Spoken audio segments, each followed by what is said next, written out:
Periodic motion part 4 এর প্রথমেই আমরা যে জিনিসটা করব সেটা হচ্ছে আজকে আমরা শুরুই করব।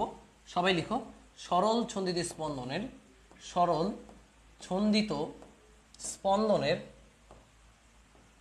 ব্যবকলনীয়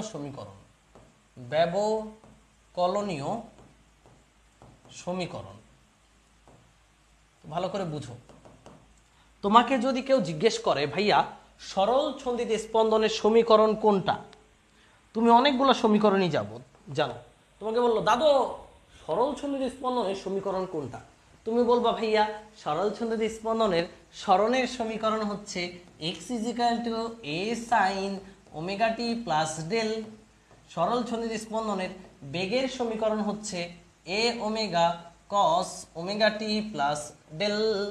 সরল ছন্দিত স্পন্দনের ত্বরণের সমীকরণ হচ্ছে minus omega square a sin omega T plus del. এগুলো ছিল আমাদের সময় দেয়া থাকলে, টি থাকলে এই জিনিসগুলো বের করার সিস্টেম, তাই না? টি থাকলে। এরপরে যদি তোমাকে বলে ভাইয়া আর কি কি আছে সময়ের সঙ্গে, তুমি বলো কি বেগের একটা সমীকরণ আছে omega root a square minus x square, ত্বরণের একটা সমীকরণ আছে মাইনাস ওমেগা স্কোয়ার এক্স। এগুলো কখন? যখন এক্স থাকবে, এক্স দেয়া থাকবে তখন গেল। এরপর তোমাকে বলবে ভাইয়া সরল ছন্দিত স্পন্দনের তো এই কয়টাই সমীকরণ, শক্তির সমীকরণ কোনটা?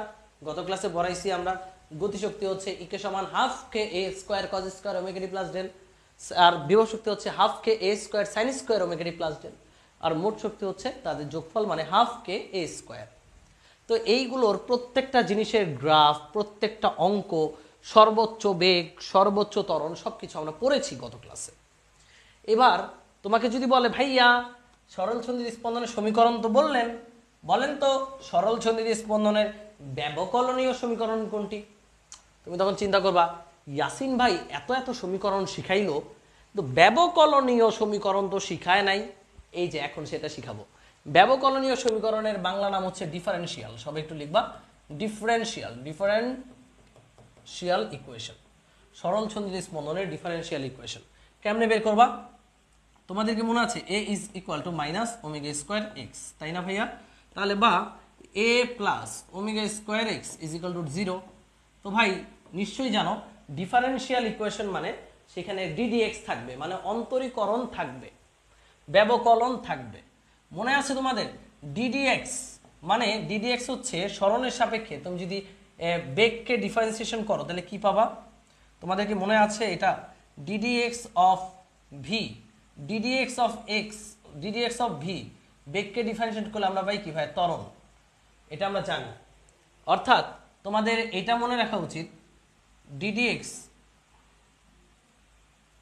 সরি এটা না, সরণের সাপেক্ষে না, তোমাদেরকে এটা মনে আছে সময়ের সাপেক্ষে ডিডিটি অফ এক্স, সময়ের সাপেক্ষে সরণকে ডিফারেন্সিয়েশন করলে আমরা পাইতাম বেগ, আবার সময়ের সাপেক্ষে বেগকে ডিফারেন্সিয়েশন করলে আমরা পাইতাম ত্বরণ।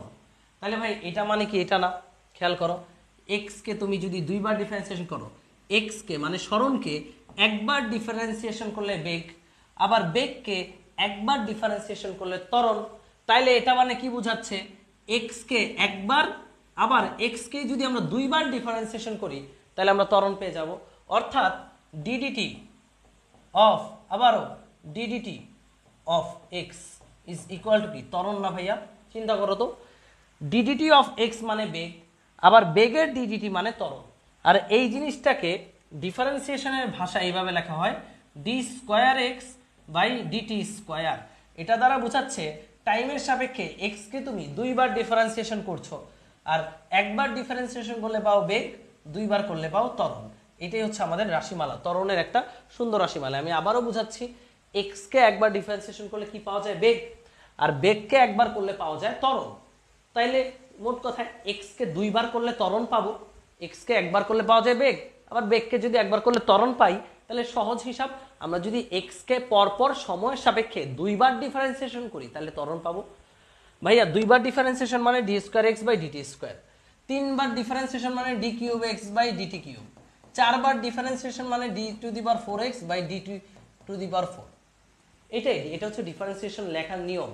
একবার মানে dx বাই ডিটি, দুইবার মানে D square x by DT square, তিনবার মানে D cube x by DT cube, তাহলে ভাই এখানে যেহেতু দুইবার ডিফারেন্সিয়েশন করলে ত্বরণ পাওয়া যায়, তাহলে এই যে ত্বরণের জায়গায় আমরা কিন্তু D square x by DT square লিখতেই পারি, plus omega square x is equal to 0। এই যে একটা সমীকরণ বের হলো, এই সমীকরণটাকেই বলা হয় সরল ছন্দিত স্পন্দনের ব্যবকলনীয় সমীকরণ, আর কিছুই না। তো সবাই ঠাড়া মুখস্থ করো, সরল ছন্দিত স্পন্দনের ব্যবকলনীয় সমীকরণ কোনটা? D square x by DT square plus omega square x is equal to 0।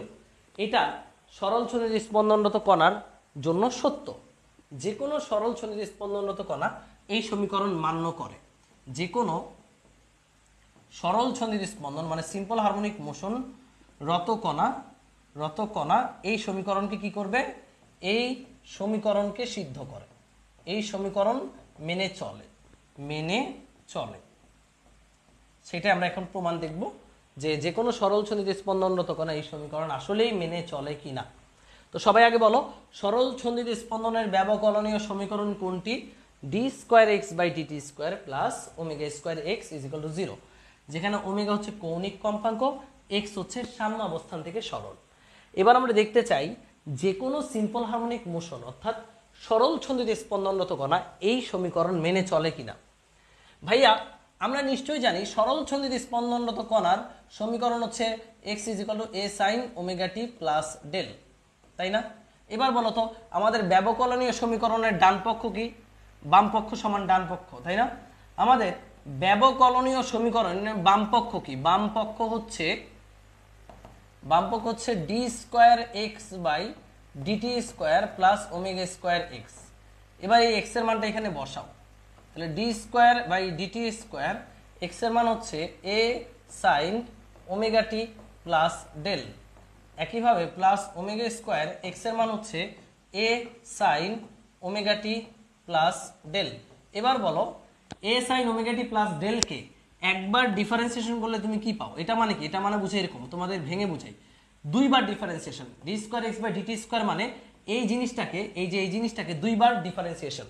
তাহলে একবার ডিফারেন্সিয়েশন করলে তোমার কি মনে আছে? তোমাদের পড়াইছিলাম d dt of a sine omega T plus del, আর এটা তো এটার মতোই থাকবে omega square a sine omega T plus del. তো ভাই একবার ডিফারেন্সিয়েশন করলে বেগ পাওয়া যায়, মনে আছে? সেই বেগটা কি ছিল? ডিডিটি তো থাকবেই, এই ডিডিটি থাকবেই। আর d dt of a sine omega T plus del মানে a omega cos omega T plus del, কারণ আমরা জানি সরণকে একবার ডিফারেন্সিয়েশন করলে বেগের সমীকরণ পাওয়া যায়। আর এটা এটার মতোই আছে omega square a sine omega T plus del. এবার দেখো এই জিনিসটাকে আবার ডিফারেন্সিয়েশন করতেছে সময়ের সাপেক্ষে, তাহলে এটা নিশ্চয়ই সবাই জানো, এটা আসবে minus omega square a sine omega T plus del, আর এটা হচ্ছে plus omega square a sine omega T plus del. তো এই দুটো যদি যোগ করে is equal to 0 is equal to ডান পক্ষ, তাই না?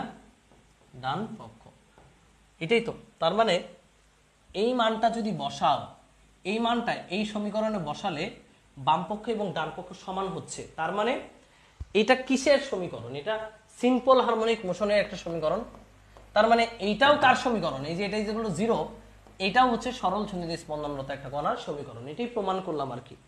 ব্যাপারটা কি ক্লিয়ার? সবাইকে ক্লিয়ার? একটু কমেন্টে জানাবা সরল ছন্দিত স্পন্দনরত কণার সমীকরণ। এটা কি ক্লিয়ার সবাই? এতটুকু ক্লিয়ার? এটাই হচ্ছে সরল ছন্দিত স্পন্দনরত একটি কণার ব্যবকলনীয় সমীকরণ। ভাইয়া এর চেয়ে সহজ জিনিস জীবনও নাই। ঢাকা বিশ্ববিদ্যালয়ে বারবার এটা দিয়ে প্রশ্ন আসে। তুমি যদি এই প্রমাণ মনে রাখতে চাও রাখলা, না মনে রাখতে চাইলে নাই, বাট এটার সামারিটা মনে রাখতে হবে। সামারি এই সামারিটা মনে রাখতে হবে। এটা 1 নাম্বার 2 নাম্বারের জন্য আসে ভাই। সামারি একটাই, তোমাকে বলবে সরল ছন্দিত স্পন্দনের ডিফারেন্সিয়াল ইকুয়েশন কি? তুমি বলবা কি d square x by DT square plus omega square x is equal to 0। ভাই এটা দিলে তোমার ঢাকা বিশ্ববিদ্যালয়ে 1 নাম্বার কনফার্ম, এইচএসসিতে 1 নাম্বার কনফার্ম, সামনের পরীক্ষা 1 নাম্বার কনফার্ম, তারপরে টেস্ট পরীক্ষা 1 number confirm, pre test 1 number confirm, 5 number আমি কনফার্ম করে দিলাম। জাস্ট এটা মুখস্থ করবা। সরল ছন্দিত স্পন্দনের ব্যবকলনীয় সমীকরণ D square x by DT square plus omega square x is equal to 0। ভাই এই সমীকরণটা হচ্ছে এমন একটা সমীকরণ যার নাম আমাদের মুখে লেগে থাকে। যেমন ইয়াসিন ভাইয়া নামটা কত সুন্দর, মুখে লেগে থাকার মতো। সো ব্যবকলনীয় সমীকরণ নামটা এতই সুন্দর, মুখে লেগে থাকার মতো। D square x by DT square plus omega square x is equal to 0। চলো একটা অঙ্ক করি, তাহলে ক্লিয়ার হয়ে যাবা এটার অ্যাপ্লিকেশনটা কি। What is the application of ব্যবকলনীয় ইকুয়েশন? Let's see it. তো প্রথমেই যে অঙ্কটা করব সেটা ঢাকা বিশ্ববিদ্যালয়ে আসছে, বুয়েটে আসছে, তো আরো অনেক অনেক জায়গায় আসছে। তো চলো অঙ্কটা একটু তুলি। অঙ্কটা হচ্ছে আজকে তোমাদেরকে আর কি সেরা সেরা কিছু অঙ্ক করাবো। এই অঙ্কটা বুটেক্স, আমার ভার্সিটি বুটেক্স, ডিইউ, ডিইউতে চারবার আসছে, চারবার। হ্যাঁ, তো চলো এই অঙ্কটা করি। আর এইচএসসিতে 1000 বার আসছে। প্রশ্ন হচ্ছে 4d²x/dt² plus 100x is equal to 0 সমীকরণের কৌণিক কম্পাঙ্ক কত? এখানে সবাই লিখো কৌণিক কম্পাঙ্ক কত, কৌণিক কম্পাঙ্ক কত। তো ভাইয়ারা দেখো একদম বাচ্চাদের অঙ্ক। তুমি বলবো আই হাই এই বাচ্চাদের অঙ্ক আমাদেরকে কেন দিল?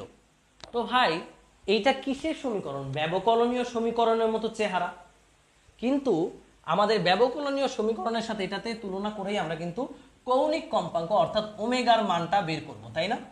ওমেগার মানই তো বের করতে বলছে। তো ভাই আমরা জানি আমাদের ব্যবকলনীয় সমীকরণের চেহারা কেমন, d²x/dt² plus ω²x is equal to 0। এবার এই জিনিসের সাথে এই জিনিসের তুলনা করো, তুলনা করে দেখো তো এইখানে কিছু নাই, এখানে সহগ আছে 1, কিন্তু এখানে সহগ আছে কত? 4। হেডমাস্টারের জুতা চোর, তাই না? এখানে সহগ আছে কত? 4, কিন্তু আমাদের জানা সমীকরণের সহগ হচ্ছে এখানে 1।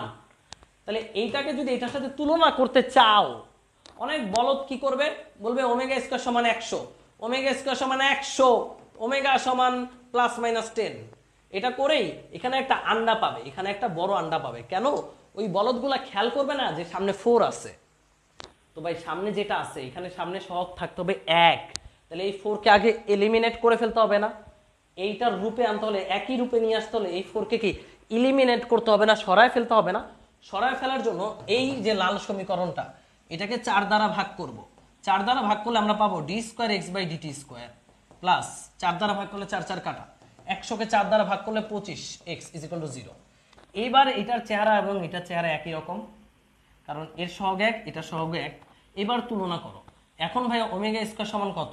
ω² এর জায়গায় আছে 25, সুতরাং ওমেগার মান হচ্ছে +-5 রেডিয়ান পার সেকেন্ড।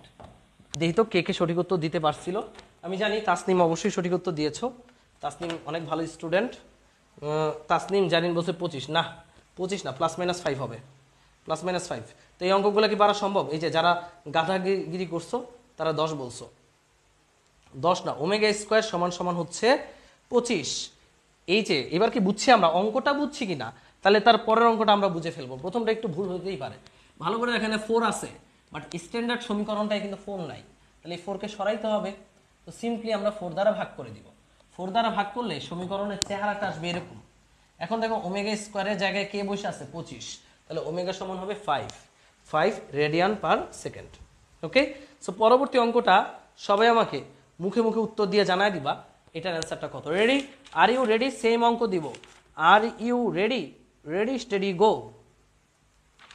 এবার আমরা যে অঙ্কটি করব সেটা সাস্টে আসছে। হ্যাঁ, সাস্টে। ভাইয়া তোমাদের তো জানা আছে ওমেগা সমান সমান কি হয়? ওমেগা সমান হয় 2π/t, ওমেগা সমান হয় 2πf, ওমেগা সমান হয় √k/m। এগুলা কি জানা আছে না? এগুলো জানাইছি না, লাস্ট ক্লাসে জানানো হয়েছে। ওমেগা সমান এই জিনিসগুলো কিন্তু ভেরি ভেরি ইম্পর্টেন্ট ভাই। এই ওমেগা দিয়ে এত কিছু বের করতে বলবে, তোমার কি হিসাব নাই। 2πf √k/m। তারপরে ওমেগা সমান আরেকটা জিনিস আমরা আজকে যে জানবো √g/l। আমরা গতকালও জানাইছি √g/l, এটাও ওমেগা। মানে মোট কথা ওমেগার যে কত লেভেলের, মানে এই সবগুলাই ওমেগা আর কি। তো এখান থেকে ওমেগা থেকে অনেক কিছু বের করতে বলবে। যেমন সাস্টের একটা অঙ্ক করি, পর্যায়কাল বের করো। হ্যাঁ, সাস্টের অঙ্কটার উত্তর যে দিতে পারবা সে সাস্টিয়ান হয়ে যাবে। রেডি? লেটস বি সাস্টিয়ান, let's be সাস্টিয়ান।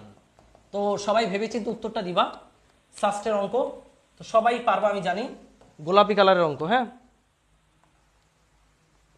Ready? d²x/dt² plus 2x is equal to 0 এর পর্যায়কাল কত? t is equal two what? দেখি কে কে পারো।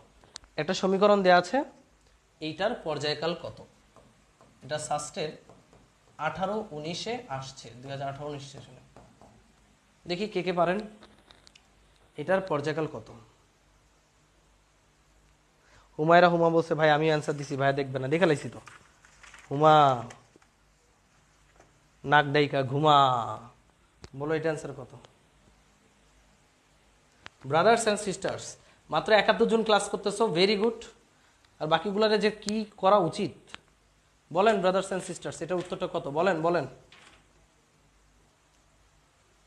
দেখি তো। এটার উত্তর কে একেবারে, হুমায়রা হুমা উত্তর দিছে, তাসনিমও উত্তর দিছে, দুজনই একই উত্তর দিছে, তার মানে দুইজনই রাইট নাকি দুইজনই ভুল সেটা একটু দেখে না যাক। √2 × 3.14, ইয়েস হুমায়রা হুমা তাসনিম দুইজনে উত্তর দিছ। প্রসেনজিৎ চন্দ্র রয় সৌম্য ভুল উত্তর দিছে, ইসরাত জাহান ভুল উত্তর দিছে, আসমা আক্তার উত্তর দিছে সঠিক, গোলাম রাব্বি সোহাগ, রত্না জোয়ারদার সঠিক উত্তর দিছে, নিদ্রা সরকার। যারাই সঠিক উত্তর দিবে তাদের নাম বলবো। সিয়াম ইসলাম ভুল উত্তর দিছিস বলদ, তুই ডাবল করে দিছিস। নাজমুল হাসান রিয়াজ সঠিক উত্তর। ইমরান +-2 পাই বলদ। এটা কি টাইম, পর্যায়কাল, পর্যায়কাল কোনোদিন নেগেটিভ হয় না, টাইম ইজ অলওয়েজ পজিটিভ। তুই কখনো কি পাস্টে যেতে পারবি, নেগেটিভ দিকে যেতে পারবি না। So time is always positive man, so টাইমের মান অলওয়েজ পজিটিভ। তাহলে এর অ্যান্সার হচ্ছে 4.44 সেকেন্ড। ওকে 4.44 সেকেন্ড, হ্যাঁ 4.44 সেকেন্ড। কেমনে করছে ভাইয়া খেয়াল করতো, ওমেগা স্কোয়ারের জায়গায় কি আছে 2, তাহলে omega square is equal to 2, তাই না? তাহলে ওমেগা স্কোয়ার সমান 2 হলে ওমেগা সমান √2, তাহলে ওমেগার জায়গায় আমরা লিখতে পারবো 2π/T, যেহেতু টি বের করতে বলছে, ইজ ইকুয়াল টু √2, বা টি ইজ ইকুয়াল টু 2π/√2, অর্থাৎ এখানে অ্যান্সার হবে √2π, √2 সাথে পাই গুণ দিলে পাবো 4.44 সেকেন্ড। ওকে, পারবো নাকি পারবো না এই ধরনের অঙ্কগুলো বলেন। মনু তুমি আমার নামটা বলো নাই, সাইফুল ইসলাম আকাশ, তোরে পিটা তোর মনোগিরি ছুটাই দিম। আমিও অ্যান্সার দিছি, বাট ভাইয়া একবার দেখলেনও না। মনসুরা আয়াত দেখি ফেলেছি, কি পারবো না? একদম সহজ একটা টপিক গেল এবং একটা ইম্পর্টেন্ট টপিক গেল, হ্যাঁ এটা কিন্তু মাথায় রাখতে হবে। তো সরল ছন্দিজ স্পন্দনের ব্যবকলনীয় সমীকরণ ডান। এবার আমরা যাব হচ্ছে তোমার আজকের মেইন টপিকে, হ্যাঁ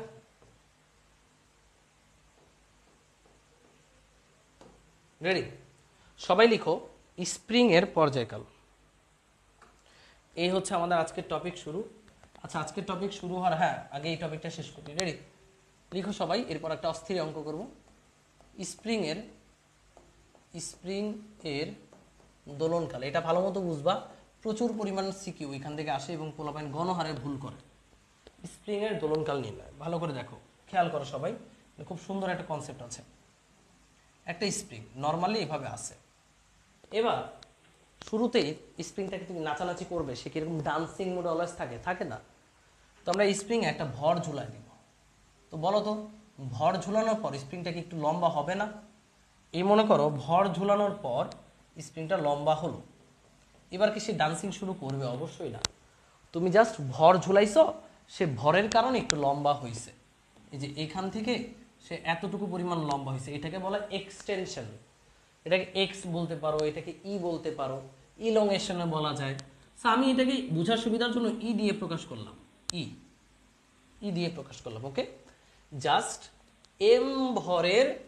এম ভরের একটা বস্তু ঝোলানোর কারণে নিচের দিকে এমজি বল কাজ করে, এই কারণে স্প্রিংটা প্রসারিত হয়ে যায়। এবার তোমাদেরকে একটা কথা মনে করায় দিই, এই কথাটা একটু মনে করো। একটা এই স্প্রিংটাকে যখন তুমি এই দিকে টান দিবা, যত বলে টান দিবা বিপরীত দিকে ঠিক ততটুকু বল সৃষ্টি হয়। তুমি যদি এইদিকে 5 নিউটন বলে টান দাও, বিপরীত দিকে স্প্রিং বল যেটাকে বলে এফএস এর সূত্র হচ্ছে -kx, এটাও কত নিউটন সৃষ্টি হবে? 5 নিউটন সৃষ্টি হবে। তুমি যদি এদিকে 10 নিউটন প্রয়োগ করো, তাহলে এইদিকেও স্প্রিং বল বা প্রত্যয়নী বল বলে এটাকে, এটা একটু লিখবা, প্রত্যয়নী বল। এটা সম্পর্কে প্রথম ক্লাসে বলেছিলাম। এদিকে কত নিউটন সৃষ্টি হবে? 10 নিউটন। আর প্রত্যয়নী বলের সূত্র হচ্ছে -kx, অথবা kx লিখতে পারো, যদি মান বলি শুধুমাত্র kxও লিখতে পারো, কোনো সমস্যা নেই। তো ভাইয়া তোমাদের অবশ্যই মনে থাকা উচিত এটা। তো এবার আমি চিন্তা করো, এখানে যখন যখন নিচের দিকে mg, তাহলে উপরের দিকে অবশ্যই একটা স্প্রিং বল সৃষ্টি হয়েছে, সেটার নাম দিলাম আমি FS. FS is equal to minus k into e, যেহেতু এখানে সরণটা হয়েছে ই পরিমাণ প্রসারণ হয়েছে, মডুলাস দিচ্ছি মনে করো কে ই, জাস্ট কে ই। হ্যাঁ, কে ই পরিমাণ বল উপরে সৃষ্টি হয়েছে, এমজি পরিমাণ বল নিচের দিকে। এখন কি জিনিসটা ব্যালেন্স অবস্থায় আছে না বলো তো? এখন কি সে নাচানাচি শুরু করতেছে? সে ব্যালেন্স অবস্থায় আছে না? ভর ঝুলা দিছ, সে জাস্ট টান টান হয়ে আছে। নিচের দিকে এমজি, উপরের দিকে কে ই কেন? স্প্রিং বল কে ই, যতটুকু প্রসারণ হয়েছে সেটাকে বলি ই, আর উপরের দিকে আর স্প্রিং ধ্রুবক হচ্ছে কে, তাহলে উপরের দিকে প্রত্যয়নী বল কাজ করে কে ই। তাহলে দেখো তো এটা জিনিস দুটো এইভাবে আসে না, একদম টান টান, নিচের দিকে এমজি, উপরের দিকে কে ই। এই দুইটা জিনিস একে অপরকে ব্যালেন্স করতেছে না? একে অপরকে ব্যালেন্স করলে আমরা লিখতে পারি, এখানে আমরা লিখতে পারবো, সুতরাং এই সমীকরণ এখানে আমরা লিখতে পারবো এমজি ইজ ইকুয়াল টু কে ই। সমীকরণ নাম্বার দিলাম আমি 1। ওকে, এখনো কিন্তু সে ডান্সিং শুরু করে নাই, এতটুকু বুঝতে পেরেছেন? এখনো কিন্তু সে ডান্সিং শুরু করে নাই, জাস্ট একটা ভর ঝুলাইছো, এমজি সমান কে ই হয়েছে। হ্যাঁ, এখন বলছে ভাই এটা তার সাম্যাবস্থান, এক্স্যাক্টলি। এবার ভাই আমরা ডান্সিং করাবো, এবার আমরা ডান্সিং শুরু করবো, রেডি? তো ভাইয়া এবার যদি তুমি এই জিনিসটাকে টেনে, কিছুটা টেনে ছেড়ে দাও, এবার তুমি এখান থেকে একটু টান দিলা, এতটুকু পরিমাণ টান দিয়ে ছেড়ে দিলা, তো আমরা এবার এই যে এখান থেকে পজিশনটা দেখো, মনে করো এখান থেকে একটু টেনে টেনে এবার ছেড়ে দিলাম, তাহলে এই পজিশনে ছিল তার সাম্যাবস্থান। আচ্ছা, এক কাতারে না দেখালে হয় না, তো আমরা এক কাতারেই দেখাই, এই যে এখান থেকে, তাই না? সো এবার এই পজিশনে যে ছিল, এখান থেকে আমরা টেনে এতটুকু নামাইলাম, নামানোর পর তাকে ছেড়ে দিলাম, তাহলে এই যে এখান থেকে তাকে যে আমরা যতটুকু নামালাম, এবার যদি এতটুকু টেনে ছেড়ে দেই, সে নিচের দিকে এতটুকু নামছে, উপরের দিকেও এতটুকু উঠবে। এটাকে বলা হচ্ছে সাম্যাবস্থান থেকে সরণ, যেটাকে আমরা বলি বিস্তার, তাই না? এটা হচ্ছে তার এক্স, তাই তো? এবার খেয়াল করো, এবার কিন্তু সে ডান্সিং শুরু করবে, নিচের দিকে এক্স নামবে, উপরে এক্স উঠবে, এক্স নামবে, এক্স উঠবে, তাই না? তো ভাই এবার যদি আমি বলি যে এবার নিচের দিকে কত বল অ্যাপ্লাই করেছো আর উপরের দিকে কত বল কাজ করতেছে, বলতে পারবা? ভাইয়া এবারও নিচের দিকে এমজি বলই অ্যাপ্লাই আছে, উপরের দিকে স্প্রিং এর প্রত্যয়নী বল, এটা নাম দিলাম T1, সেটা অ্যাপ্লাই আছে। কিন্তু এবার কিন্তু এই দুইটা একে অপরকে ব্যালেন্স করে নাই, কারণ একটা বড় একটা ছোট। দেখো যখন তুমি এটাকে টান দিচ্ছ, তখন স্প্রিং এর উপরের দিকে উঠা শুরু করে, তার মানে T1 বড় হয়েছে। এবার আরো প্রসারণ করছে কত, এক্স। তাহলে ভাইয়া এবারের কাহিনীটা কি? এবারের কাহিনীটা কি হবে বলতে পারবা কেউ? যেহেতু ব্যালেন্স করে না, আমরা জানি নিট বল সমান ভর ইন্টু ত্বরণ, ব্যালেন্স না করলে নিট বল সমান আমরা লিখতে পারবো ভর ইন্টু ত্বরণ। মনে আছে কি এগুলা? তোমাদের কি নিউটনিয়ান বলবিদ্যায় কিন্তু পড়ানো হয়েছে, তাই না? নিট বল সমান লেখা যাবে ভর ইন্টু ত্বরণ। অর্থাৎ এক্ষেত্রে যদি আমরা লিখতে চাই, এক্ষেত্রে নিচের দিকে কাজ করতেছে কত, নিচের দিকে কাজ করতেছে এমজি, উপরের দিকে কাজ করে সুতার টান, এটা হচ্ছে নিট বল সমান ভর ইন্টু ত্বরণ, তাই না? এই যে যখন সে ডান্সিং করতেছে, সে এ ত্বরণে ডান্সিং করতেছে, নিচের দিকে এমজি, উপরের দিকে সুতার টান, mg minus T is equal to M a. এবার বলো এই টি এর মান কত? টি এর মান হবে এখানে কত ভাইয়া? টি যেহেতু প্রত্যয়নী বল, প্রত্যয়নী বল কত হবে? আগে ছিল ই, এখন আরো এক্স পরিমাণ প্রসারিত হয়েছে, তাহলে প্রত্যয়নী বল হবে এম এফ সমান কে এক্স, তাই না? এফ সমান কে এক্স ছিল না প্রত্যয়নী বল, তাহলে T1 সমান হবে কে ইন্টু ই প্লাস এক্স। বুঝাইতে পারছি এতটুকু? এটা বলো আগে, এটুকু ক্লিয়ার? এটা মাইনাস হবে, আমরা খালি মান নিয়ে কাজ করেছি, এটা মাইনাস কে ইন্টু ই এক্স হবে। বাট আমরা যদি শুধুমাত্র মান নিয়ে কাজ করি, তাহলে minus k into e plus x modulus দিয়ে দিতে পারবো। অর্থাৎ এই মুহূর্তে প্রত্যয়নী বল কে ইন্টু ই প্লাস এক্স। এতটুকু ক্লিয়ার? সবাই একটু কমেন্টে জানাবো, আমি আবারও বুঝাই, প্রথম থেকে বুঝো। প্রথমে যখন তাকে জাস্ট ভর ঝুলানোর কারণে যখন প্রসারিত হয়েছে, তখন এমজি এবং উপরের দিকে যেই কে ই যতটুকু প্রসারণ করেছ ততটুকু নিয়ে কে ই পরিমাণ ফোর্স গঠিত হয়, এই দুইটা সমান। মানে এই পজিশনের জন্য আমরা লিখতে পারবো এমজি ইজ ইকুয়াল টু কে ই। এবার যখন তাকে আরো এক্স পরিমাণ প্রসারিত করেছো, তুমি যখন এক্স পরিমাণ প্রসারিত করেছো, তখন উপরের দিকে প্রত্যয়নী বল কত হবে? প্রত্যয়নী বল হবে কে ই প্লাস এক্স, কারণ টোটাল প্রসারিত হয়েছে কত? টোটাল প্রসারিত হয়েছে ই প্লাস এক্স, তাহলে আরো এক্স পরিমাণ প্রসারিত করলে উপরের দিকে টান বল বা প্রত্যয়নী বল হবে কে ই প্লাস এক্স। কিন্তু এখন কি বস্তুটা ব্যালেন্স আছে? ব্যালেন্স নাই। তাহলে নিচের দিকে কত কাজ করে এমজি, উপরের দিকে টান বল টি ওয়ান, এই দুইটা বিয়োগ হয়ে যাবে নিট ভর ইন্টু ত্বরণ। কারণ এখন তো বস্তুটা ব্যালেন্স নেই, এখন তো ত্বরণে অ্যাক্সিলারেট করবে, এই কারণে মোট বল সমান ভর ইন্টু ত্বরণ লেখা যাবে। এবার খেয়াল করো এমজি আর টি ওয়ানের মান কত হয়? টি ওয়ানের মান হচ্ছে k into e plus x is equal to M a. তাহলে আমরা লিখতে পারবো mg minus k e minus k x is equal to M a. এবার এইখান থেকে দেখো এমজি সমান সমান কি ভাইয়া? কে ই। তাহলে এমজি আর কে ই দুইটা জিনিস কি? সমান সমান। এটা প্লাসের এটা মাইনাসের, তাহলে এই জিনিস আর এই জিনিস কাটাকাটি চলে যাবে। তাহলে আমরা কি পাচ্ছি? Minus k x is equal to M a, বা a is equal to minus K by M into x. তাই তো দেখো তো এই সমীকরণটাই সেই শুরু থেকে আমরা পড়ে আসতেছিলাম। আবার আমরা জানি এটা যেহেতু সরল ছন্দিত স্পন্দন হতে হবে, এর সমীকরণ হচ্ছে মাইনাস ওমেগা স্কোয়ার এক্স। তাহলে খেয়াল করে দেখো তো এখানে এ সমান minus K by M X, আবার এ সমান মাইনাস ওমেগা স্কোয়ার এক্স, তাহলে ওমেগা স্কোয়ার সমান কি লেখা যায়? K by M. এটাই হচ্ছে প্রমাণ, ওমেগা স্কোয়ার সমান কে বাই এম। এটা কি সরল ছন্দিত স্পন্দনরত কণার সমীকরণ, ত্বরণের সমীকরণ, আর এটা স্প্রিং এর দোলনের সমীকরণ। তাহলে দুই সমীকরণ থেকে তুলনা করে দেখতে পাচ্ছি ওমেগা স্কোয়ার সমান সমান k by m, omega square সমান সমান কে বাই এম। এখন বলো ওমেগা সমান কি হবে? Root over of K by M. তাহলে আমরা বের করতে যাচ্ছি দোলনকাল অর্থাৎ টি। তাহলে ওমেগা সমান লেখা যায় two pi by capital T is equal to root over of K by M. সুতরাং ক্যাপিটাল টি এর মান হবে, সুতরাং ক্যাপিটাল টি বা দোলনকালের মান হবে two pi root over of m by k. এটাই হচ্ছে স্প্রিং এর দোলনকালের একমাত্র সমীকরণ, two pi root over of m by k, two pi root over of m by k. Spring এর দোলনকাল t is equal to two pi root over of m by k. এটাই এখন আমি একটু সামারাইজ করব। একটা স্প্রিংকে যখন তুমি ভর ঝুলাবা তখন যেটা প্রসারণ হয় সেটা হচ্ছে ই। তাহলে ই যদি প্রসারণ হয় উপরের দিকে প্রত্যয়নী বল হবে কে ই, আর প্রত্যয়নী বল সমান হবে এমজি, যেহেতু সে ব্যালেন্স আছে। এটা হচ্ছে একটা সমীকরণ এক।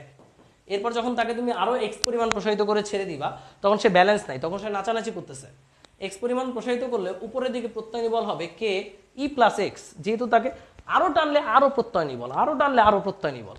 যেহেতু ই প্লাস এক্স পরিমাণ প্রসারণ করছো তাহলে এই দুইটা যোগ হয়ে প্রত্যয়নী বল। কিন্তু এবার কিন্তু প্রত্যয়নী বলটা এমজি কে ব্যালেন্স করতে পারেনি, কারণ এবার যদি ছেড়ে দাও জিনিসটা আপ ডাউন করবে। আপ ডাউন করা মানে কি? এখন তার ত্বরণ আছে, ব্যালেন্স হলে ত্বরণটা থাকতো না, যেহেতু ব্যালেন্স হয় নাই তাহলে ত্বরণ আছে। M G minus T is equal to M A, M G নিচের দিকে টি উপরের দিকে, তাই মাইনাস হয়েছে। টি এর মানটা বসাই দিলাম, বসায় দেখলাম এমজি আর কে ই যেহেতু সমান, এরপরে প্লাস মাইনাস কেটে দিলাম, তাহলে এর সমীকরণ হলো minus K by M into X. আবার আমরা জানি স্প্রিং কি সরল ছন্দিত স্পন্দনে দোলে, সেক্ষেত্রেও এ সমান মাইনাস ওমেগা স্কোয়ার এক্স, তাহলে ওমেগা স্কোয়ার সমান কে বাই এম, ওমেগা সমান root over of K by M, তাহলে ক্যাপিটাল টি সমান হবে two by root over of m by k, two by root over of m by k. এটাই হচ্ছে spring এর দোলনকাল। Clear? না clear হলে খালি ঠাড়া মুখস্থ করবা। স্প্রিং এর দোলনকাল টি সমান two pi root over of m by k. এতটুকু ক্লিয়ার? এর চেয়ে সহজভাবে বোঝানো আসলেই সম্ভব না। এটা ক্লিয়ার ভাইয়া? ক্লিয়ার। সো সবাই এটা সামারিটা লিখে নাও।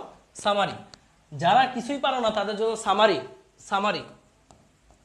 সামারিটা ভালো মতো বুঝো, এটা পরীক্ষা আসবে। সামারি, স্প্রিং এর দোলনকাল কি? স্প্রিং এর দোলনকাল t is equal to two pi root over of m by k. আবার সরল দোলকের দোলনকাল টি সমান two pi root over of l by g. তাহলে দেখো তো এই জিনিস আর এই জিনিস কি সমান সমান না তুলনা করলে? তাহলে m by k is equal to l by g. M by k মানে কি? বা যদি উল্টায় দাও তাহলে কে বাই এম সমান g by l. K by m মানে ওমেগা স্কোয়ার, তাহলে ওমেগা স্কোয়ার সমান সমান জি বাই এল। সুতরাং ওমেগা সমান root over of G by l পরীক্ষায় আসবে। হ্যাঁ, এই ওমেগার মানগুলো মনে রাখতে হবে আলাদা করে। হ্যাঁ, ওমেগার অনেকগুলো মান, ওমেগা সমান root over of m by k, sorry k by m, omega সমান root over of G by l. এই দুইটা জিনিস স্পেশালি মনে রাখতেই হবে, নাহলে কিন্তু ধরা। হ্যাঁ, এটা হচ্ছে সরল দোলকের জন্য, এটা হচ্ছে স্প্রিং এর জন্য। Root over of K by M আর root over of G by L, এটা হচ্ছে সরল দোলকের জন্য যেখানে এল দেয়া থাকবে জি দেয়া থাকবে। আর এটা হচ্ছে স্প্রিং এর জন্য। এতটুকু যদি ক্লিয়ার হও কমেন্ট সেকশনে জানাও, আমরা আমাদের সরল দোলক টপিকে ঢুকে যাব। হ্যাঁ, এটা যে স্প্রিং এর দোলনকাল। এবার একটা অঙ্ক করে নিই। রেডি? অঙ্কটা খুবই সুন্দর একটা অঙ্ক, সব জায়গায় আসছে অঙ্কটা। এই অঙ্ক পারলে বুঝবো যে তোমরা সবাই বস হয়ে গেছো, আর মেয়েরা হয়ে যাবো বসি, বস এবং বসি। হ্যাঁ, রেডি? সবাই অঙ্কটা তুলো, সবাই অঙ্কটা তুলো। স্প্রিং এর অগ্রভাগে 200 গ্রাম ভরের বস্তু ঝুলে 10 সেন্টিমিটার। আচ্ছা দেখো, একটা স্প্রিংটা এভাবে ছিল। এবার এই স্প্রিং এর অগ্রভাগে আমরা 200 গ্রাম বস্তুর ভর ঝুলাই দিছি। কত গ্রাম ঝুলাইছি? এটা হচ্ছে এম ইজ ইকুয়াল টু 200 গ্রাম। ভর ঝুলানোর কারণে সে 10 সেন্টিমিটার লম্বা হয়। তাহলে এটা কিন্তু 10 সেন্টিমিটার, এটা কিন্তু তার ইলংগেশন, তাই না? এটা কিন্তু তার এটা কিন্তু বুঝতে হবে এক্সটেনশন। অতঃপর স্প্রিংটিকে 5 সেন্টিমিটার টেনে ছেড়ে দিলাম। এরপর একে 5 সেন্টিমিটার টেনে ছেড়ে দিলাম। 5 সেন্টিমিটার টেনে ছেড়ে দিলাম। ওই মুহূর্তে সময় গণনা করা হয়েছে। ওই মুহূর্ত থেকেই সময় গণনা শুরু। ভালো, তাহলে আগে ফার্স্ট অফ অল তোমরা আমাকে উত্তর দাও, বিস্তার কত? বিস্তারটা কত সেটা আমাকে উত্তর দাও। বিস্তারটা কত? স্প্রিংটাকে আমি ভর ঝুলানোর পর সে আলটিমেটলি এতটুকু জায়গায় গেল, 10 সেন্টিমিটার। এবার এরপর সে ব্যালেন্স আছে, এবার কিন্তু সে নাড়াচাড়া করতেছে না। তার মানে এটা তার সাম্যাবস্থান। যেখানে সে ব্যালেন্স থাকে এটা কিন্তু তার সাম্যাবস্থান। তাহলে বলেন তো এটা বিস্তার কত? এটা না পারলে কিন্তু ঘাড়ায় পাগল বানালাম। এটা বিস্তার কত? বলো বলো বলো বলো বলো বলো বলো বলো বলো, এটা বিস্তার কত বলো। ওরে বাপ রে বাপ, আমার এক একজন বিজ্ঞানীরা এসেছে 15 সেন্টিমিটার, 10 সেন্টিমিটার, বলদের বলদ প্রসেনজিৎ চন্দ্র রয় সৌম্য। তুই আবারও ভুল উত্তর দিচ্ছিস। জারিন তাসলিম সঠিক উত্তর দিছ। 10 সেন্টিমিটার। বাপ রে বাপ, সাম্যাবস্থান থেকে সর্বোচ্চ যেটা সেটাই না বিস্তার? তোদেরকে সাম্যাবস্থান আমি দেখাই দিলাম ভাই। যেই পয়েন্টে এসে সে ব্যালেন্স থাকে, সে নাচানাচি করে না, সেই পয়েন্টটা হচ্ছে তার সাম্যাবস্থান। আর সাম্যাবস্থান থেকে সর্বোচ্চ যেটা হয় সেটা বিস্তার। সাম্যাবস্থান থেকে উপরে নিচে যেইটা নিয়ে আপ ডাউন করে ওইটা হচ্ছে বিস্তার। তো এটা তো তার সাম্যাবস্থান। যারা 15 বলতেছিস তারা কি খাইছিস আজকে ইফতারে? তোদেরকে কি পড়াই নেই? সাম্যাবস্থান থেকে সর্বোচ্চ যে সরণটা সেটা হচ্ছে বিস্তার। তাহলে এটা তো সাম্যাবস্থান। তোরা কে বলদের মতোই 10 যোগ করতেছিস। বুঝিবার পারছিস? তোদেরকে যে কেমনে বুঝায়, একটা স্প্রিংটা বুঝে দাও। ধর একটা স্প্রিংয়ে ভর ঝুলাইছি, স্প্রিংটা ট্যাও হয়ে কি নাচানাচি শুরু করবে? করবে না তো। স্প্রিংটা ট্যাও হয়ে যাবে, এরকম বড় হয়ে যাবে। ভর ঝুলালে সে জাস্ট একটু লম্বা হবে। এরপর তাকে টেনে ছেড়ে দিলে সে আপ ডাউন করবে। তাহলে সে লম্বা হয়ে যেখানে ব্যালেন্স আছে ওইটা সাম্যাবস্থান। যেই পয়েন্টে ব্যালেন্স থাকে সেটা সাম্যাবস্থান। তাহলে ভাই অবশ্যই এটার বিস্তার কিন্তু 5 সেন্টিমিটার। বিস্তার কিন্তু 5 সেন্টিমিটার। তো প্রথম প্রশ্ন রেডি? ওকে, কোশ্চেনগুলো আমরা লিখি। এটা ছিল উদ্দীপক। এবার প্রশ্ন, 1 নম্বর প্রশ্ন, বল ধ্রুবক কত? স্প্রিং বা বল, স্প্রিং ধ্রুবক বা বল ধ্রুবক কত? 2 নাম্বার হচ্ছে দোলকের বিস্তার। দোলনের বিস্তার কত? সবগুলো উত্তর একটা একটা করে আমরা নিব। 3 হচ্ছে সর্বোচ্চ বেগ কত? Vmax is equal to what? 4 হচ্ছে সর্বোচ্চ ত্বরণ কত? মানে Max is equal to what? 5 হচ্ছে কম্পাঙ্ক, দোলনকাল এবং কম্পাঙ্ক is equal to what? 5। 6 হচ্ছে সময়ের সাপেক্ষে, সবাই লিখো প্রশ্নগুলো, সাপেক্ষে সরণের সমীকরণ নির্ণয় করো।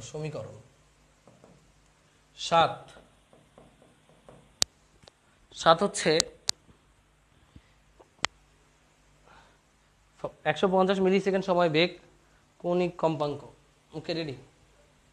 150 মিলি সেকেন্ডে v is equal to what?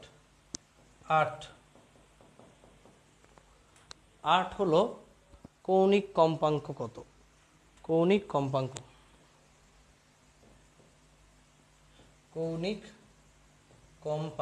প্রশ্ন তুলছ?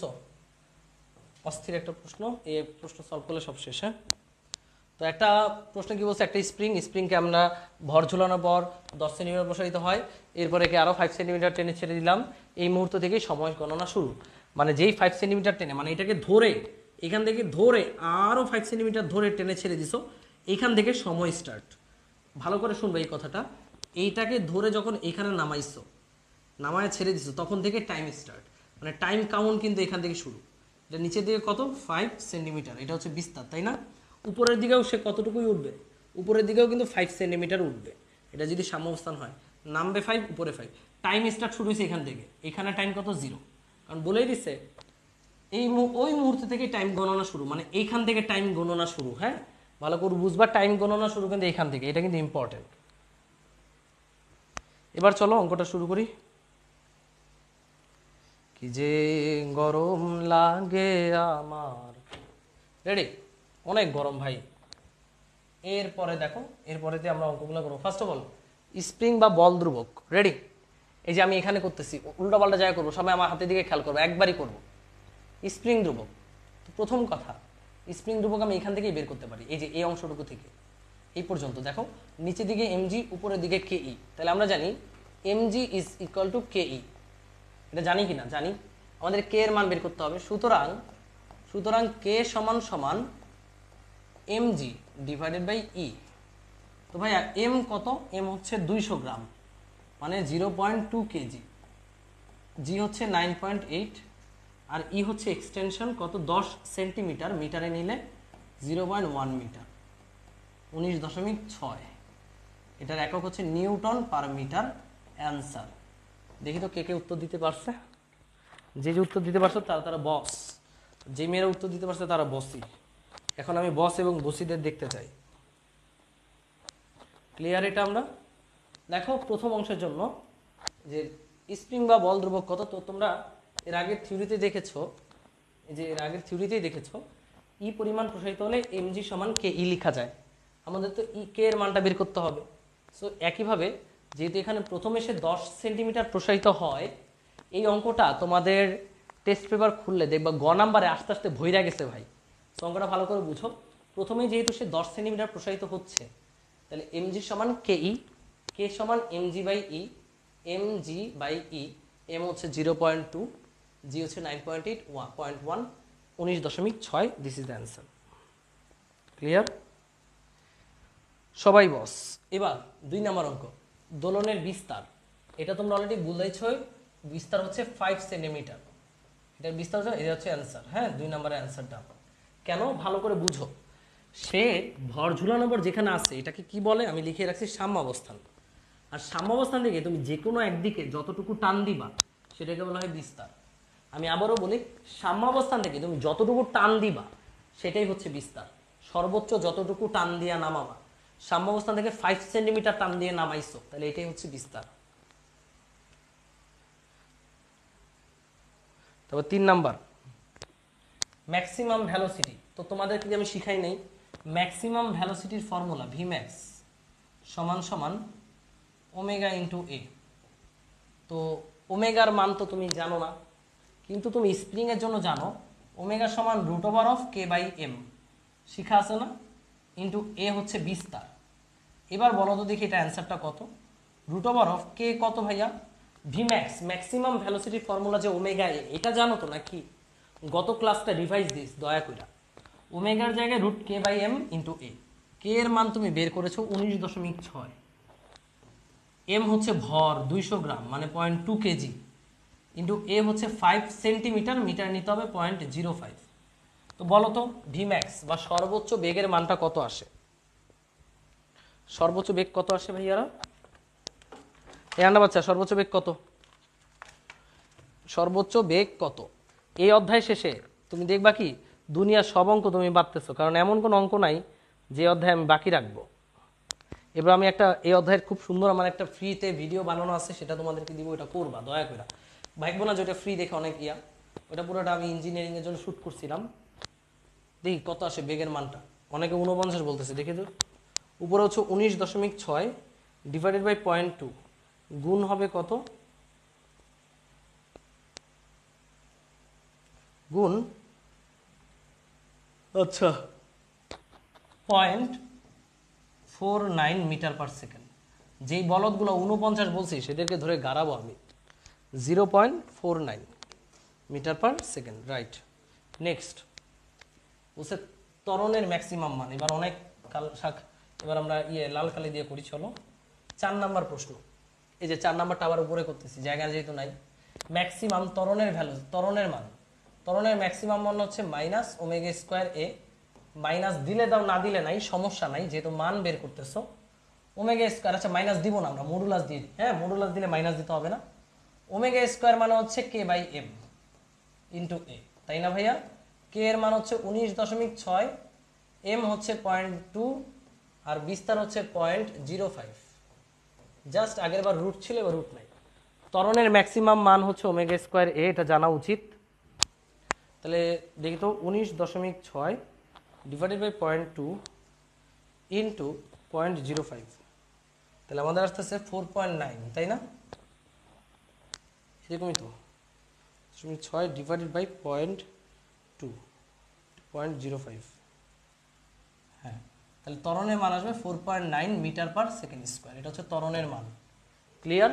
4 নম্বরের উত্তর 4.9। বলো মানে কমে কেন ভাই, কমবে কেন? এবার ভাইয়া ত্বরণের পর হচ্ছে পর্যায়কাল এবং কম্পাঙ্ক, তো এটাও তো বের করা যায়। কারণ আমরা জানি, এবার গোলাপি কালার, পর্যায়কাল এবং কম্পাঙ্ক কত নাম্বার? এটা 5 নাম্বার। 5 নাম্বার অঙ্ক পর্যায়কাল। তো আমরা অবশ্যই জানি পর্যায়কাল হচ্ছে, একটু আগেই বের করছি স্প্রিং এর পর্যায়কাল, t is equal to 2 pi root over of m by k. এটা কিন্তু ওমেগা স্কোয়ার মানে কে বাই এম, আর এটা কিন্তু 2 pi root over of m by k. এটা কিন্তু একটু উল্টা, ভালো করে বুঝছো। বসায় দাও 2 pi root over of M কত 200 গ্রাম মানে 0.2 কেজি, আর কে হচ্ছে 19.6। অঙ্ক শেষ। এই টি আছে, টি দিয়ে তুমি কম্পাঙ্ক বের করবা, এফ ইজ ইকুয়াল টু 1/2। এটা তোমার কাজ। 5 নাম্বারটা আশা করি সবাই পারবা। এবার 6 নাম্বার। 6 নাম্বার এই পর্যন্ত বুঝছো কিনা সেটা কও, এরপর 6 নাম্বারে আমরা যাচ্ছি। না মাইনাস দিলে বা প্লাস দিলে, মাইনাস দিলে বা প্লাস দিলে কোনো সমস্যা নেই। জাস্ট ত্বরণের ক্ষেত্রে প্লাস মাইনাস না দিলেও চলবে, বেগের ক্ষেত্রেও না দিলে চলবে, কোনো সমস্যা নেই। ওকে, এইবার আমরা 6 নাম্বার অঙ্কটা করব, সময়ের সাপেক্ষে সরণের সমীকরণ। রেডি? তো ভাই এইখানে অনেকে ভুলটা করবে, আর এটা কিন্তু এই অঙ্কটা পুরোটা পারা মানে কিন্তু তুমি 10-20টা সৃজনশীল অটোমেটিক পারবা। টেস্ট পেপার খুললেই সেটা বুঝতে পারবা। তো ভাই এবার 6 নম্বর অঙ্কটা ভালো করে করতে হবে। 6 নম্বর অঙ্কটা যারা পারবা তারা আসলেই বস, একদম সহজ। সময়ের সাপেক্ষে সরণের সমীকরণ, তাই না? তো আমরা প্রথমত যেটা জানি, 6 নম্বর অঙ্কটা আমরা এখানে করতেছি। সময়ের সাপেক্ষে সরণের সমীকরণের ফর্মুলা কি? X is equal to A sine omega T plus del. তো আমাদের এই সমীকরণটাই লিখতে হবে এই সিচুয়েশনের জন্য। খেয়াল করো তো, এ মানে কত? 0.05 সাইন ওমেগার জায়গায় কি লিখতে পারবো? Root over of K by m. T মানে টি থাকবে যেহেতু সময়ের সাপেক্ষে লিখতেছো, প্লাস ডেল। ডেল কত? ডেল বলতে পারবা? এখানে ডেলের মানটা কত বলতে পারো কেউ? এইটার জন্য ডেলের মানটা কত কেউ যদি বলতে পারো, তাহলে তাকে আমি আর কি বলবো, তাই সে হবে বস। বলো এখানে ডেলের মানটা কত? এই চিত্রের জন্য ডেলের মানটা কত বলো দেখি। ডেলের মান কত বলো দেখি, এখানে ডেলের মানটা কত? জাস্ট একটা জিনিসই মিসিং, সেটা হচ্ছে ডেল। ডেলের মান কত? কারণ এখানে সবই আছে, দেখো এ আছে, ওমেগা আছে, টি এর সাপেক্ষে যেহেতু আঁকতে বলছে সমীকরণ, তো টি থাকবে এবং এক্স থাকবে। তাহলে অজানা একমাত্র কে আছে? ডেল। তো বলেন এখানে ডেলের মানটা কত হবে? ওহ মাই প্লেজার, জারিন তাসলিম, ভুল উত্তর দিছো তুমি। ডেল হচ্ছে π/2, রাইট, π/2। কেন? কারণ সে যাত্রা শুরু করছে বিস্তার থেকে। তোমার এটার সাথে কোরেসপন্ডিং বৃত্তাকার গতির সম্পর্ক দেখাইতে হবে রে ভাই। খেয়াল করো, এই যে বৃত্তাকার গতি, এসে রে বৃত্ত তো একদম হয়ে গেছে। এই যে বৃত্তাকার গতি দেখো, এই বৃত্তাকার গতিতে সাম্যাবস্থান মানে 0 ডিগ্রি, এই যে এটা। তারপরে বিস্তার থেকে যাত্রা শুরু করা মানে এই যে এটা মানে কত? π/2। বিপরীত দিক থেকে যাত্রা শুরু করা মানে 180 ডিগ্রি। আবার এটা মানে কত ভাইয়া? π/2 π/2 π/2 মানে 3π/2। আর এখান থেকে যাত্রা শুরু করা মানে আবার পাই বা 0 ডিগ্রি, তাই না? এটাই তো 4π/2, সরি 2π, এটা মানে 2π। 180 ডিগ্রি মানে ভাইয়া পাই। তো বুঝছো তো জিনিসটা কি সাম্যাবস্থান মানে এইখান থেকে যাত্রা শুরু করছে? বলো তো, আমাদের যে কণাটা আছে সেই কণাটা কি এখান থেকে যাত্রা শুরু করছে নাকি এইখান থেকে? আমাদের কণাটা যাত্রা শুরু করছে এইখান থেকে, তার মানে সে সাম্যাবস্থানের সাথে আগে থেকেই π/2 রেডিয়ান কোণ উৎপন্ন করে রাখছিল। যারা উত্তর করছে π/2, বিশ্বাস করো ইয়াসিন ভাই এতটা খুশি খুব কমই হয়েছে, এটাও মনে হয় আমি এত খুশি হব না। তোমরা পারছো, এই জন্য আমি আসলেই খুশি। 90 মনে হচ্ছে। তাসনিম কেন 90 মনে হবে কেন বাবা? বিস্তার এটা না, এটা আর এটা বিস্তার না, বিস্তার থেকে রান শুরু করছে, তার মানে এইখান থেকে সে রান শুরু করছে, এখানে টাইম ইজ ইকুয়াল টু 0, তাহলে এখানে তার আগে থেকে একটা কোণ উৎপন্ন করা আছে না সাম্যাবস্থানের সাথে। এটা কেন বুঝো না ভাই, মনে হচ্ছে কেন? এটা π/2ই হবে, রাইট? সো যারা উত্তর দিয়েছো π/2, ভেরি গুড ভাইয়া, খুবই খুশি হয়েছি। এটা তোমাদের বড় ভাই আপুরাও অনেকে পারে না, এটা হবে π/2 এবং এটাই হচ্ছে আমাদের অ্যান্সার। জাস্ট কে এবং এম এর মানটা বসায় দিবা। 0.05 সাইন কে এর মানটা হচ্ছে √19.6, এম এর হচ্ছে 200 গ্রাম 0.2 কেজি, টি এর মান টি প্লাস π/2, এটা লিখে অ্যান্সার বসায় দিবা, তাহলে তুমি ফুল মার্কস পেয়ে যাবা। এটা কিন্তু তোমাদের বড় ভাইয়া আপুরাও বুঝে না, তোমরা যদি বুঝো ভেরি গুড। অঙ্কুর আহমেদ বলছে বুঝছি ভাইয়া, ভেরি গুড, এটা আরও আগেই বোঝা উচিত ছিল, কারণ এগুলো আমি আগে পড়াইছি। হ্যাঁ, নেক্সট তো এখানেই 7 নম্বর প্রশ্ন। 7 নম্বর প্রশ্ন, 150 মিলি সেকেন্ডে বেগ কত? তাহলে এইটা কিসের সমীকরণ? এইটা হচ্ছে স্মরণের সমীকরণ। এখান থেকে আমার বেগ বের করতে হবে কত সেকেন্ডে? 150 মিলি সেকেন্ড। তাইলে প্রথম কথা আমরা বেগ বের করে নিই, বেগের সমীকরণ বের করে নিই। বেগের সমীকরণ হচ্ছে এ ওমেগা কস ওমেগা টি প্লাস ডেল, তাই না? এটা হচ্ছে বেগের সমীকরণ।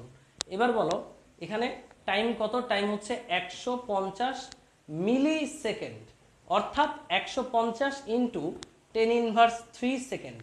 মিলি মানে 10⁻³। তাহলে এই সেকেন্ডে বেগ কত? জাস্ট টাইমটা এখানে বসাই দিবা। এ কত? এ হচ্ছে বিস্তার 0.05। ওমেগা কত? √k/m মানে √19.6 ডিভাইডেড বাই 0.2 কস ওমেগা কত? একই জিনিস, √19.6 ডিভাইডেড বাই 0.2। এবার টাইমের মানটা জানা আছে, টাইমের মান হচ্ছে 150 মিলি সেকেন্ড, অর্থাৎ 10⁻³ প্লাস ডেল হচ্ছে π/2। এটা ক্যালকুলেশন করে আমাকে কমেন্ট সেকশনে অ্যান্সারটা জানাও যে অ্যান্সারটা আসলে কত হয়। কখন 3π/2 হবে? যখন সে বিস্তার থেকে যাত্রা শুরু করবে, অলওয়েজ π/2।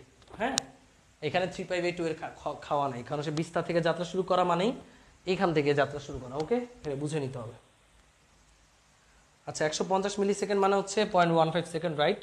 এখানে মানগুলো বসিয়ে আমাকে বেগের মানটা বের করে জানাও কমেন্টে কত হয়। এইখানে বেগের মানটা কত ভাই? জাস্ট বেগের সমীকরণটা, ডেলের মান আমরা জানি π/2, সবকিছু মান বসিয়ে আমরা জাস্ট বেগের মানটা বের করে কমেন্টে জানিয়ে দিব। এটার অ্যান্সার সবাই মিলাও। বেগের মানটা হবে, ভাইরে ভাই আমার এত গরম লাগতেছে, মরেই যাবো মনে হচ্ছে। ওরে আল্লাহ। আচ্ছা, বেগের মান হবে 0.5 মিটার পার সেকেন্ড, প্রায় বেগের মান হবে 0.5 মিটার পার সেকেন্ড। এটা হবে অ্যান্সার, সবাই মিলিয়ে দেখো। এটা আসেনি, প্রায় এরকম আসবে, 0.499 এরকম কিছু একটা আসবে। হ্যাঁ, 0.48, ঠিক আছে, রাইট।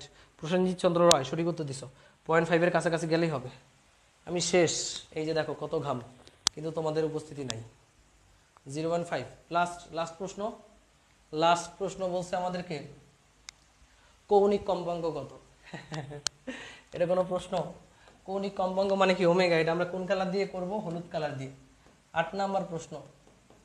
সারা বছর রামায়ণ করে এখন বলে সীতাকার মা। 8 নাম্বার প্রশ্ন বলছে কৌণিক কম্পাঙ্ক মানে ওমেগা কত? ওমেগা সমান √k/m। যেই জিনিস বারবার বের করতেছি, ওমেগা কে হচ্ছে 19.6, এম হচ্ছে 200 গ্রাম।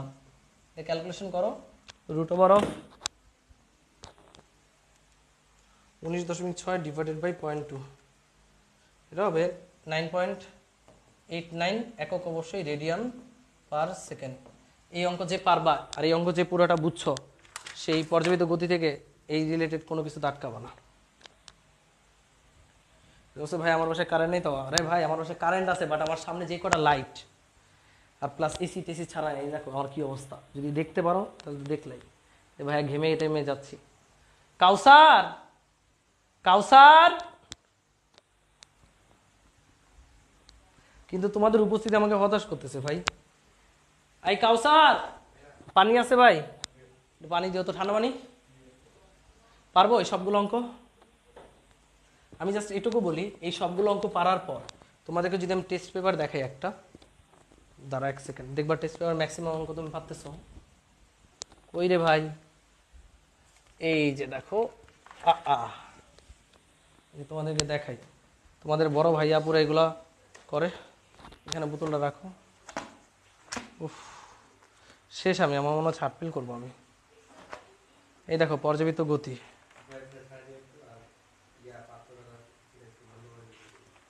না থাক, পার্থদা চালাক।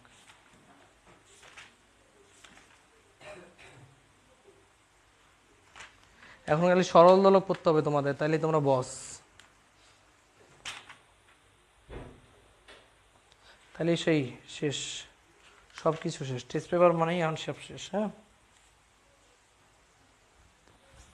দেখো ভাই, তোমার জাস্ট একটা নমুনা দেখে, এরকম নমুনা 100টা আছে। এই যে দেখো,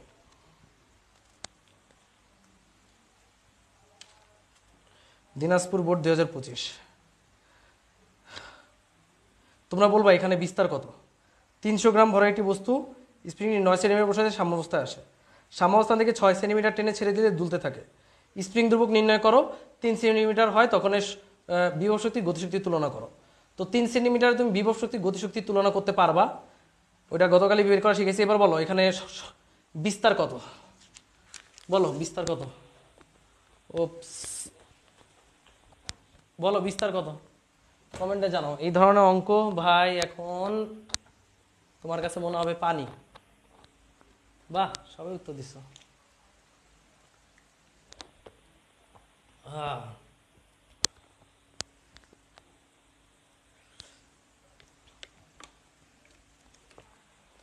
এগুলো হচ্ছে বেসিক ম্যাথ। আমি প্ল্যান করেছি আমাদের ঈদের আগে এই পর্যাবৃত্ত গতি শেষ করব, নতুন 2টা অধ্যায় ঈদের পর শেষ করব। আমরা কোনো রেগুলার রুটিন মেনটেন করব না, আমরা যেভাবে হোক ক্লাস শেষ করব সুন্দর করে, এবং যতগুলো ক্লাস দরকার হয়। হ্যাঁ, সাইকেল টুতে 20টা না 40টা ক্লাস হয়ে যেতে পারে। আর পর্যাবৃত্ত গতি এগুলো নর্মাল ম্যাথগুলো শেষ করার পর, মানে এগুলো হচ্ছে এমন ম্যাথ যেগুলো বোর্ড প্লাস ভার্সিটি অ্যাডমিশন আসবে। এরপর আমরা ইঞ্জিনিয়ারিংয়ের একটা ক্লাস দিব, ইনশাল্লাহ বেস্ট হবে। হ্যাঁ, ওইখানে দেখবা খুব সুন্দর সুন্দর কিছু অঙ্ক আছে।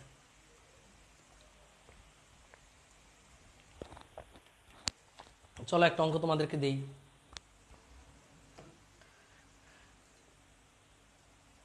উফ, অনেক কষ্ট হচ্ছে ভাইয়া। আর তোমাদেরকে তাপগতিবিদ্যায় যা পড়াইছি ভাই, এর চেয়ে বেশি কন্টেন্ট আর দেওয়া যায় না। যারা রেগুলার ক্লাস করছো একদম 0 থেকে পুরোটা যারা করছো, লাস্ট ইঞ্জিনিয়ারিং ক্লাসটা যারা করছো তারাও বেস্ট করবা। এখানে বলো তো কে কে ইঞ্জিনিয়ারিং ক্লাসটা করছ নাই? স্পেশালি ইঞ্জিনিয়ারিং ক্লাসটা নেওয়ার মোটিভেশন ছিল তোমরা, কারণ তোমাদের জন্যই আমি নিছি মেইন কথা। কারণ আমি চাইছি যেন তোমরা মানে এই ক্লাসটা করার মাধ্যমে তাপগতিবিদ্যার সমস্ত প্রবলেম সলভ হয়ে যায়। মানে সেলু স্যারের ম্যাথ ইনক্লুড করছি, ইঞ্জিনিয়ারিংয়ের আইআইটির ম্যাথগুলো ইনক্লুড করছি, বুয়েটের ম্যাথগুলো তো ছিলই। সো আলটিমেটলি ওইটা বেস্ট ছিল। তো বলো তো শারীরিক গণ্ডার ক্লাসটা কে কে করছিস সেখানে? যারা করেছো তারা ভালো করছো। পর্যাবৃত্ত গতির ওরকম একটা করাবো এই অধ্যায় শেষ হলে, স্পেশালি তোমাদের জন্য। হ্যাঁ, আর এই অধ্যায় শেষ হলে তোমাদেরকে আমি আরেকটা জিনিস দিব, জিনিসটা করলে এই অধ্যায় আর কোনো ঝামেলাই থাকবে না, রেডি, পুরোটা রিভিশন হয়ে যাবে। তাপগতিবিদ্যা কিন্তু সহজ লাগার কথা যারা রেগুলার ক্লাস করেছে। ওকে, এখন আমরা নতুন একটা টপিকে যাব। এই টপিকটা পড়লে আমাদের এই অধ্যায়টা শেষ। এরপর আমরা উড়াধুরা অঙ্ক, কিন্তু আমি তো আর পারতেছি না, আমি আটপেল হয়ে পড়ে যাব, মাথা গরম উঠতেছে। লিখো সরল দোলক। ভাবলাম আজকে সরল দোলক পড়া উড়ালাম। সরল দোলক, সরল দোলকের A to Z আমরা এখন পড়বো। হ্যাঁ, তো ভাইয়া সরল দোলকের তোমরা ছোটবেলায় পড়ছো 9 10-এ। এটা হচ্ছে একটা দালান, সরি একটা ঝুলন জায়গা, যেখানে আমরা একটা দোলককে ঝুলাই দিব। এটাকে বলা হচ্ছে বব। তো ববের সেন্টার থেকে, ববের যে সেন্টার, এই সেন্টার থেকে, ববের সেন্টার থেকে এই পর্যন্ত যেই ডিস্টেন্স, এটাকে বলা হচ্ছে কার্যকর দৈর্ঘ্য L। এই যে কার্যকর দৈর্ঘ্য L, এটা হচ্ছে সুতার দৈর্ঘ্য প্লাস ববের ব্যাসার্ধ, এটা জানতে হবে। তোমাদেরকে যদি একটু এই জিনিসটা একটু জুম করে দেখাই, জুম, তাহলে ববটা এত বড় হয়ে যাবে। তো এইটার কার্যকর দৈর্ঘ্য হচ্ছে এখান থেকে শুরু করে একদম ববের সেন্টার পর্যন্ত। তাহলে ববের ব্যাসার্ধ এবং সুতার দৈর্ঘ্য যোগ করলেই কার্যকর দৈর্ঘ্য পাওয়া যায়, এটা সবাই জানো, তাই না বাবারা? তো জুম করে দেখাই দিলাম। ওকে, সেবার খেয়াল করো, তাহলে কার্যকর দৈর্ঘ্যের ফর্মুলা কি? ক্যাপিটাল এল সমান সুতার দৈর্ঘ্য প্লাস ববের ব্যাসার্ধ। এবার আমরা এই যে দোলকটা আছে, এই দোলকটাকে আমরা দুলতে দিব। মনে করো সামান্য টেনে যদি আমরা ছেড়ে দিই, সে সরল ছন্দিত স্পন্দনে স্পন্দিত হবে, তাই না? তো তোমরা একটু কল্পনা করবে, একটা চার্জার কল্পনা করতে পারো, আমি এটা চার্জার দিয়ে দেখাই আর কি। তো মনে রাখবে এই যে অ্যাঙ্গেলটা, এই অ্যাঙ্গেলটা আমরা অনেক বড় দিয়ে দিছি, তারপরে এই অ্যাঙ্গেলটা theoretically less than or is equal to 4 degree হয়, হ্যাঁ, তাছাড়া সে সরল দোলক হবে না।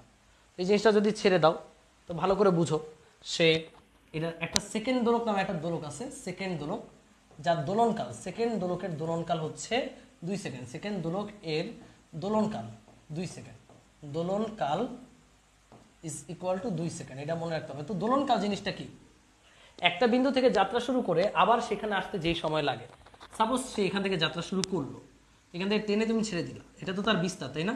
সেখানে গেল 1 2 3 4, তাহলে 4টা স্টেপ আবার এখানে ফিরতেছে, তাহলে এটা একটা সরল ছন্দিত স্পন্দন।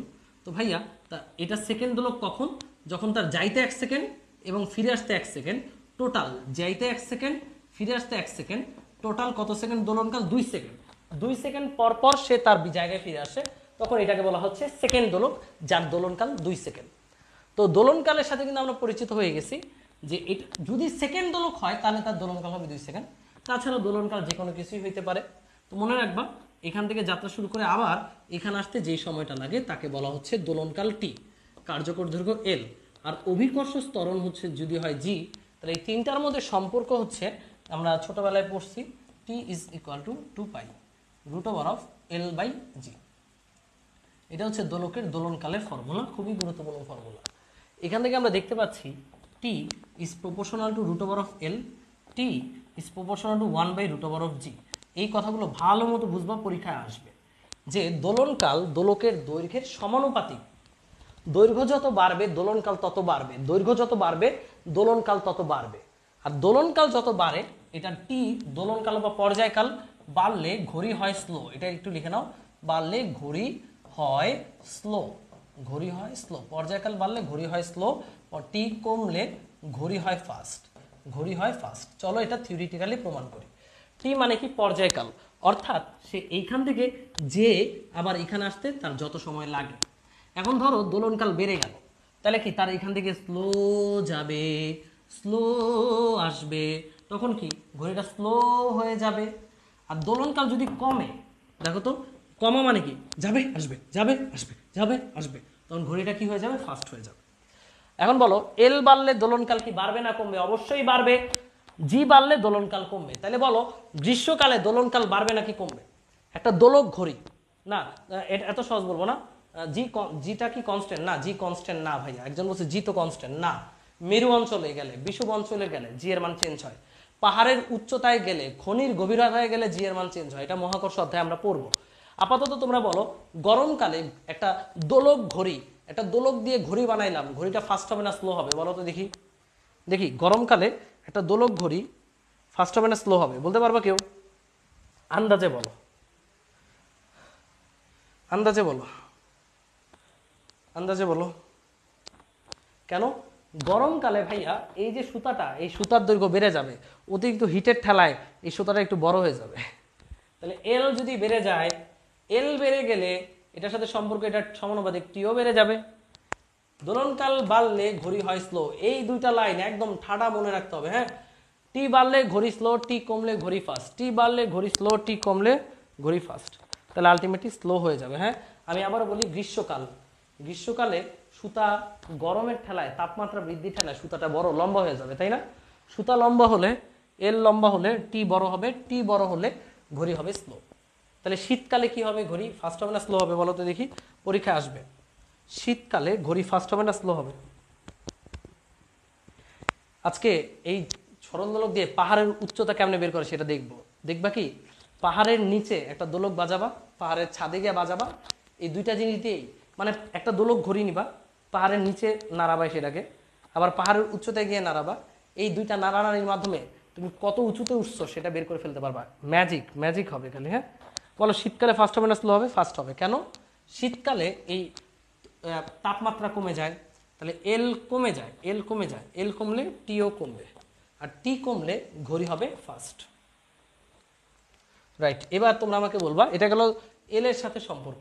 তো এবার বলো, একটা দোলক ঘড়িকে বিষুব অঞ্চল থেকে মেরু অঞ্চলে নিচ্ছি, ফার্স্ট হবে না স্লো হবে? প্রশ্নটা লিখো, সবাই লিখবা। দোলক ঘড়িকে বিষুব অঞ্চল থেকে, বিষুব থেকে মেরুতে নিচ্ছি। ও মাগো কি গরম রে ভাই, মেরুতে নিচ্ছি, দরজা জানালা সব লাগানো না, আর মনে করো ওই যে লাইট দাও, নিচ্ছি। Is it fast or slow? Fast হবে না স্লো হবে? বলো বলো বলো, ফাস্ট হবে নাকি স্লো?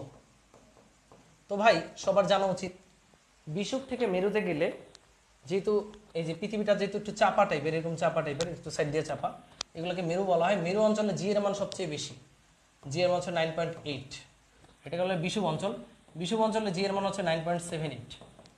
তো জি এর মান বিষুব থেকে মেরুতে গেলে বাড়ে, আর মেরু থেকে বিষুবে আসলে কমে। এটা কিন্তু জানতে হবে, এগুলো আমরা মহাকর্ষ অধ্যায়ে আরো ভালো করে জানবো, বাট আপাতত বুঝে নাও। মেরু অঞ্চলে জি এর মান সর্বোচ্চ, বিষুব অঞ্চলে সর্বনিম্ন। তাহলে একটা দোলক ঘড়িকে বিষুব থেকে মেরুতে নিচ্ছ, তাহলে জি বাড়তেছে, জি বাড়তেছে। তাহলে জি যদি বাড়ে, টি এর সাথে সম্পর্ক কি? জি বাড়লে টি কমবে, ব্যস্তানুপাতিক যেহেতু, বর্গমূলের ব্যস্তানুপাতিক, তাহলে কমবে। টি কমলে ঘড়ি হবে ফাস্ট। অনেকে স্লো বলতেছে, যারা বিষুব থেকে মেরুতে নিলে জি এর মান বাড়ে, জি এর মান বাড়লে টি এর মান কমে, জি এর মান বাড়লে টি এর মান কমে। এখানে দৈর্ঘ্য চেঞ্জ হবে না, এখানে চেঞ্জ হবে জি। জি এর মান বাড়বে, বিষুব থেকে মেরুতে নিলে জি বাড়বে, জি বাড়লে টি কমবে, টি কমলে ঘড়ি হবে ফাস্ট। তো তার তাসনিমও ভুল উত্তর দিছো, ভেরি গুড। যাক, তাসনিম কজ জি এর মান বেশি। তাসনিম বলো, খেয়াল করো এখানে দুইটা সম্পর্ক, একটা হচ্ছে দৈর্ঘ্যের সাথে, একটা হচ্ছে জি এর সাথে। তো জি এর সাথে সম্পর্ক তো ব্যস্তানুপাতিক। বিষুব থেকে মেরুতে গেলে জি এর মান বাড়ে, টি এর মান কমে, ঘড়ি হবে ফাস্ট। তোমরা আগেই কমেন্ট করতে যাবে না ফাস্ট হবে না স্লো হবে। এই প্রশ্ন ঢাকা বিশ্ববিদ্যালয়ে আসে, পোলাপান গণহারে ভুল করে এবং ফেল করে। তো তোমরা আগে দেখবা টি এর কি অবস্থা হয়। টি বাড়লে ঘড়ি স্লো, টি কমলে ঘড়ি ফাস্ট, এই কথা দুইটা মনে রাখতে হবে। এবার তুমি চিন্তা করবা, তোমার কেউ বরিশালে এসে গেলো, দাদু বিষুব থেকে মেরুতে গেলে ঘড়ি স্লো হয় না ফাস্ট হয়? তুমি ফার্স্টে উত্তর দিবা না। তুমি যদি বুদ্ধিমান হও, তুমি একটু চিন্তা করবা যে টি এর কি চেঞ্জ হয়। তুমি চিন্তা করবা, বিষুব থেকে মেরুতে জি এর মান বাড়ে, যেহেতু ব্যস্তানুপাতিক টি এর মান কমে, টি এর মান কমলে ঘড়ি হবে ফাস্ট। সো বিষুব থেকে মেরুতে গেলে ঘড়ি হবে ফাস্ট। তাসনিম জানি সঠিক উত্তর দিছো, কিন্তু তাসনিম, শুধু তাসনিম ভুল উত্তর দিছো। রেডি? তাহলে বলেন তো, মেরু থেকে বিষুবে নিলে কি হইতো? প্রশ্নটা লিখবা সবাই, মেরু থেকে বিষুব, মেরু থেকে বিষুব, একসাথে উত্তর দেওয়া যাবে না। আগে টিতে যাবা, বিষুবে গেলে কি হইতো? জি এর মান কমতো, টি এর মান বাড়তো, টি এর মান বাড়লে ঘড়ি হবে স্লো। ওকে, প্রশ্নগুলো লিখবা, এগুলো খুবই গুরুত্বপূর্ণ, খুবই গুরুত্বপূর্ণ প্রশ্নগুলো সবাই লিখবা, নাহলে কিন্তু ফেল, পরীক্ষায় ফেল। মেরু থেকে বিষুবি নিলে জি এর মান কমে, টি এর মান বাড়ে, ঘড়ি হবে স্লো। রাইট, ঘড়ি স্লো হবে। চলো কিছু অঙ্ক করে নিই, এই অঙ্কগুলা পরীক্ষায় আসবে, পরীক্ষায় আসার মতো প্রশ্ন লিখো। প্রথম প্রশ্ন লিখো, দোলকের দৈর্ঘ্য 225% বাড়ালে দোলকের সেকেন্ড দোলকের, লিখো সেকেন্ড, সেকেন্ড দোলক মানে দোলনকাল বলা আছে 2 সেকেন্ড। দোলকের দৈর্ঘ্য বেড়ে 225% হলে দোলনকাল কত? দোলনকাল কত হবে? প্রশ্নটা লিখো। বুয়েটে আসছিল এই প্রশ্নটা। হ্যাঁ, সো বুয়েটের কোয়েশ্চেন। বাহ, তোমরা 39 জন, ভেরি গুড। এই জন্যই এত কষ্ট করে ক্লাস করাই, মাত্র 39 জন ক্লাস করো। এটা আসলে মনে হয় আমার সাইকেল 2-তে পর্যাবৃত্ত গতি সর্বনিকৃষ্ট ক্লাস হচ্ছে না। ভাই এইগুলোতে এমসিকিউতে আসে, অবশ্যই আসে, নাহলে কি এমনি এমনি পড়াইতাম বলো? এমসিকিউতে এসে ভইরা যায় এটি। আচ্ছা ওইটা আমি সামারাইজ করে দিব। আগে বলো দোলকের দৈর্ঘ্য 225, দোলনকাল কত হবে? সেকেন্ড দোলকের দোলনকাল প্রথমত আমরা একটু লিখে নিই। শুরুতে দোলনকাল ছিল 2 সেকেন্ড, তখন দৈর্ঘ্য ছিল L1 সমান সমান L1। এবার দোলনকাল কত সেটা বের করতে বলছে, এবার দৈর্ঘ্য কত বলছে, বেড়ে 225% হলো, তাহলে এবার 225% অফ L1।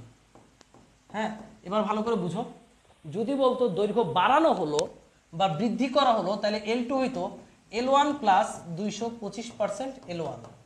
যদি বলতো বৃদ্ধি করা হলো, বৃদ্ধি করা হলো বললে এই কথাটা লিখে নিবা। যদি বলতো বৃদ্ধি করা হয়েছে, তাহলে যেটা ছিল সেটা তো যোগ হইতো।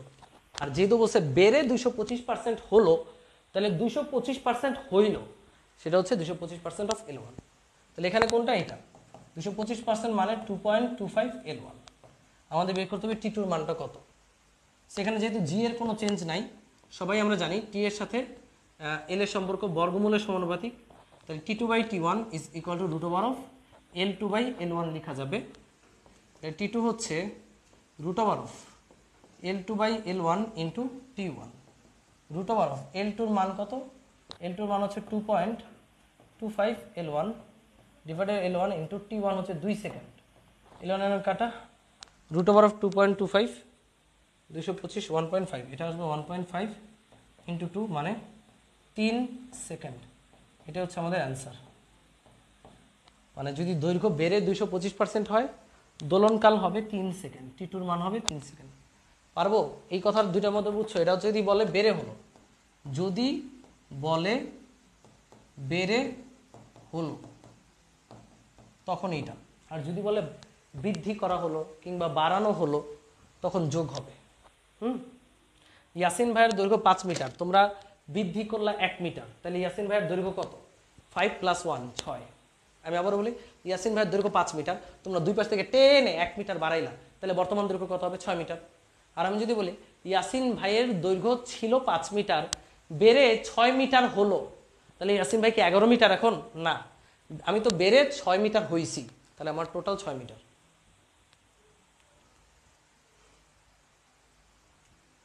রাইট?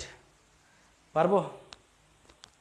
ভাইয়া প্লিজ আবার, এই যে অলরেডি যদি বলে বেড়ে হলো, যদি বলে বেড়ে হলো তখন এটা, আর যদি বলে বৃদ্ধি করা হলো তাহলে যোগ করতে হবে, যতটুকু বৃদ্ধি করেছো সেটা যোগ করতে হবে। এখানে তো বৃদ্ধি, এখানে কি বলছে বেড়ে এত পার্সেন্ট হয়েছে, তার মানে আমাদের অ্যান্সার হচ্ছে এটা, L2 এর মান হচ্ছে এটা। আর যদি যদি বাড়ানো হলো তাহলে L2 হইতে এটা, L1 প্লাস 225 মানে 3.25 L1 হইতো তখন। হ্যাঁ, অঙ্ক এটা দিয়েও করতেছি, আগে এটা শেষ করো। ওকে, সো চলো আরেকটা অঙ্ক করলে এটা ক্লিয়ার হয়ে যাবা। আরেকটা অঙ্ক করি, এটাও বইটা আসছে। সেকেন্ড দোলকের দৈর্ঘ্য, সেকেন্ড দোলকের যারা বলতেছে আবার তার এটা দেখো, দৈর্ঘ্য 1% বৃদ্ধি করলে দোলনকাল কত? দোলনকাল কত? রেডি? তো ভাইয়া প্রথমত তার দোলনকাল ছিল, সেকেন্ড দোলক যেহেতু 2 সেকেন্ড, আর L1 মানে L1, তখন কিছুই হয় না। এবার আমাকে দোলনকাল বের করতে বলছে, T2 কত? L2টা আগে বের করে নিতে হবে। বলছে দোলকের দৈর্ঘ্য 1% বৃদ্ধি করা হয়েছে, বৃদ্ধি মানে কি? যোগ করা। তাহলে L2টা হবে, আগে কত ছিল L1, তার সাথে তুমি 1% যোগ করবা, 1% অফ L1, এই দুটা যোগ হয়েই কিন্তু বর্তমান দৈর্ঘ্য হয়েছে L2। আগে ছিল যা তার সাথে যোগ করতে হবে, কারণ এটা বৃদ্ধি করেছো। তাহলে কত হবে? L1 প্লাস 1% মানে 1/100 L1, এটা যোগ করলে 1.01 L1 হবে। এটা হচ্ছে আমাদের L2 এর মান। L2 পাইছো, তাহলে T2 কত হবে? T2 সমান তুমি জানো T2/T1 সমান √ অফ L2/L1, এটা তোমরা জানো। T2/T1 L2/L1, L2 এর মান কত? L2 এর মান বের করছো 1.01 L1 ডিভাইডেড বাই L1, সুতরাং T2 এর মান হবে এই L1 কাটা √ অফ 1.01 ইন্টু T1 মানে 2 সেকেন্ড ইজ ইকুয়াল টু কত? √1.01, T1 মানে হচ্ছে 2 সেকেন্ড, তাহলে পাবো 2.009975 সেকেন্ড। দশমিকের পর পর্যায়কাল নির্ণয়ের ক্ষেত্রে দশমিকের পর অনেকগুলা ঘর নিবা, নাহলে কিন্তু অঙ্ক সঠিক অ্যান্সার আসবে না, কারণ পর্যায়কালের চেঞ্জটা খুব সামান্য হয়, এই কারণে দশমিকের পর অনেকগুলো ঘর নিবা, এটাই হবে আমাদের অ্যান্সার। ক্লিয়ার? এটা বইটা আসছে। যারা 2 বলতেছো তারা কিন্তু ভুল বলছো, একটু তো চেঞ্জ হবেই, সেটা দেখাবা, এটাই তো ভাই। আমি শেষ। এটা কি পারবো আমরা? দুইটা কেসই দেখাইলাম, বাড়ানো হল, বেড়ে হলো, আর যদি বলে বাড়ানো হলো বা বৃদ্ধি করা হলো তখন কি হবে। এই তো দোলনকালের অঙ্ক, দোলকের সাহায্যে পাহাড়ের উচ্চতা নির্ণয়, সেগুলোও জানবো। তাইলে আমাদের অধ্যায়টি শেষ হয়ে যাবে, কিন্তু আমি আর গরমে টিকতে পারতেছি না। হ্যাঁ ক্লিয়ার ভাইয়া, যারা ক্লিয়ার বলছো ভেরি গুড।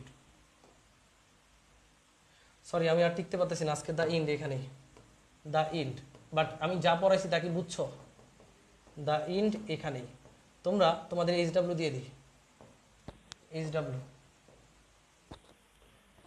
যারা যারা করবা না তাদের খবর আছে। এইচডাব্লিউ 1 স্প্রিং দোলনকাল, দোলনকাল সম্পর্কিত ম্যাথ, স্প্রিং দোলনকাল সম্পর্কিত ম্যাথ বই থেকে খুঁজে করবা। 2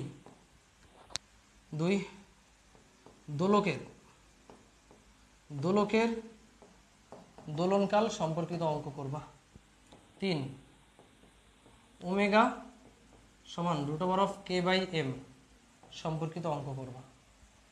এগুলো হচ্ছে তোমাদের এইচডাব্লিউ। হ্যাঁ, আর আমি যা যা করেছি তা রিভাইজ দিবা, যা করিয়েছি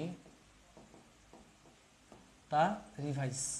ইনশাল্লাহ খুব দ্রুত দেখা হবে। হ্যাঁ, ঈদের আগে আমরা এই অধ্যায়টা শেষ করবো। 2টা ক্লাস লাগবে, আজকের ক্লাসে শেষ হইতো, অধ্যায় শেষ হইতো, আরেকটা ক্লাসে আমি অঙ্ক করাইতাম, বাট আজকের ক্লাসে ছোট ছোট 2টা টপিক বাকি, স্প্রিংয়ের সমবায়টা বাকি, আর দোলকের সাহায্যে পাহাড়ের উচ্চতা, খনির গভীরতা। অনেক সহজ ওগুলো, বাট আমি আসলে পারতেছি না, হাট ফিল হয়ে যাবো আর কি। আর তোমরা বলো এখন পর্যন্ত যা যা পড়াইছি সেগুলো বুঝছো কিনা? এখন পর্যন্ত যা পড়ানো হয়েছে সেগুলো বুঝছো কিনা? আচ্ছা আরেকটা জিনিস একটু সামারাইজ করি, অনেকেই বুঝো না এটা। দেখো আমি অ্যাডমিশনে কেমনে পড়াই, অ্যাডমিশনে যারা গাধা আছে তারাও বুঝে। এই যে সামারাইজ, এটা সবাই ঠাড়া মুখস্থ করতে হবে। টি বাড়লে ঘড়ি স্লো, ঘড়ি স্লো, এটা ঠাড়া মুখস্থ করতে হবে। আর টি কমলে ঘড়ি ফাস্ট। সবাই আগে এটা ঠাড়া মুখস্থ করো, যেন জীবনও না ভুলো। টি যদি কমে ঘড়ি ফাস্ট, টি বাড়লে ঘড়ি স্লো। এটা মনে রাখার নিয়ম হচ্ছে এটাই, যে হাত দিয়ে মনে রাখবা। এখান থেকে যাত্রা শুরু করে হাতটা আবার এখানে আসলে দোলনকাল শেষ। তাহলে দেখো তো, যদি এটা স্লো হয়, মানে টি যদি বাড়ে, তাহলে এটা কি স্লো হবে না? স্লো হবে না। পর্যায় কমপ্লিট করলে স্লো লাগবে না? তখন টি কি বাড়ছে, তাহলে টি বাড়লে এটা স্লো। আর টি যদি কমে তাহলে এটা কি ফাস্ট হবে না? মানে পর্যায় কমপ্লিট করতে খুব দ্রুত চলে আসবে না? দ্রুত।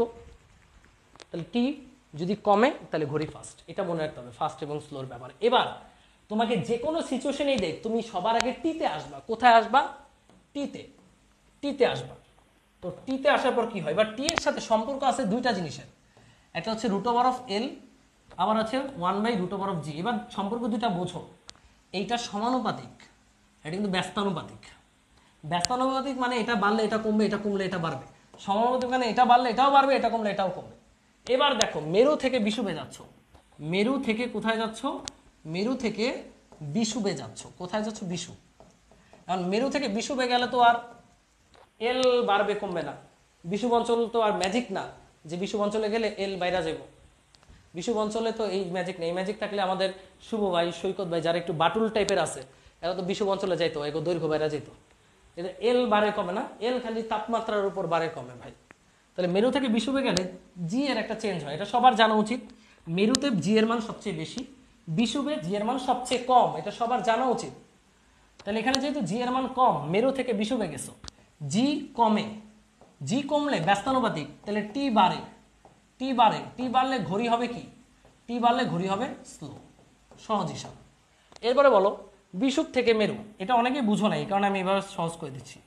বিষুব থেকে মেরু, ভাইয়া এটা খুবই কমন সেন্স। বিষুব থেকে মেরুতে গেলে জি বাড়ে, মেরু অঞ্চলে জি এর মান শেষ, টি এর মান কমে। টি কমলে ঘড়ি ফাস্ট। সিম্পল ব্যাপার, আর কিছুই না।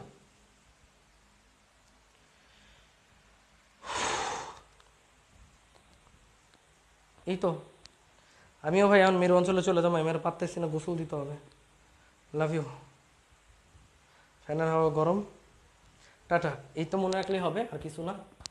আর গ্রীষ্মকালে, গরমকালে, গরমকালে ভাই কমন সেন্স, গরমকালে যে কোনো জিনিসের দৈর্ঘ্য বাড়বে গরমের ঠালায়, তাহলে টিও বাড়বে, ঘড়ি হবে স্লো।